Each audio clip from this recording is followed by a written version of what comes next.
Jeremy Corbyn has apologised after Labor suffered its worst election defeat since 1935.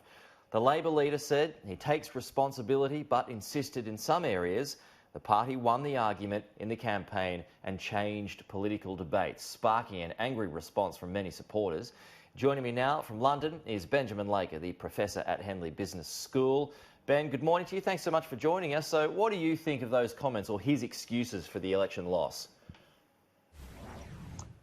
Well, morning to you, Pete. They certainly are excuses, and many people in the country, including those within the Conservative Party and Labour, do deem those excuses. There are mass resignations within the party, except for Jeremy Corbyn, it seems, who's willing to hang on as long as possible. So really, looking at this defeat, there are a number of reasons, perhaps, that people other than Jeremy Corbyn can see why Labour lost so convincingly, but yet he, and remember, this is the second election that he has lost, he's seemingly unable to look in the mirror and accept the criticism from seemingly everybody around him.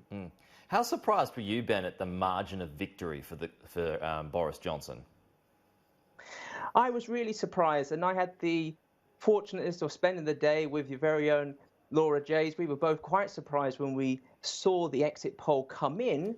Whilst many people in Westminster did expect a Conservative win, the seismic size of the gap that they have now opened up with all of the other parties really took a lot of people by surprise. And I think it's an indictment to really how different the views are within London to the rest of the country, because it must be said most of London did actually vote for Jeremy Corbyn or the Liberal Democrats, and yet most of the other country, including the so-called Red Wall in the north, large parts of Wales, chose to vote for Boris Johnson. So seemingly a complete discord between London and the rest of the country. What happens now, Ben? Does Brexit sail through, or are there still going to be, problems? Because we are talking about Brexit, and it's never been easy.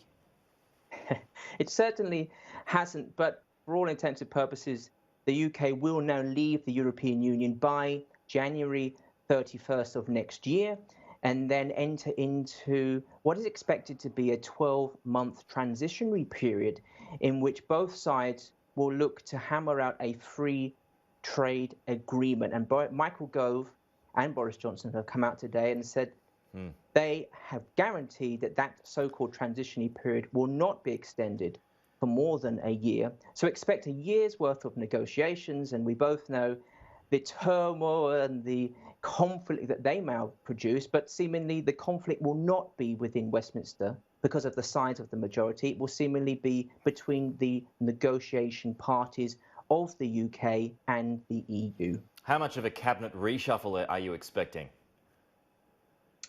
Quite a lot. There are those such as Michael Gove who were very publicly vocal in the campaign towards Boris Johnson, who are expected to have a slight promotion. He, for example, is going to be leading the trade negotiations. Others, such as Jacob Rees-Mogg, who was supposedly sidelined for some of his comments about the Grenfell Tower situation, may be demoted or removed from cabinet altogether. But we will really expect to see those names and the reshuffles tomorrow when Boris Johnson comes back into Parliament.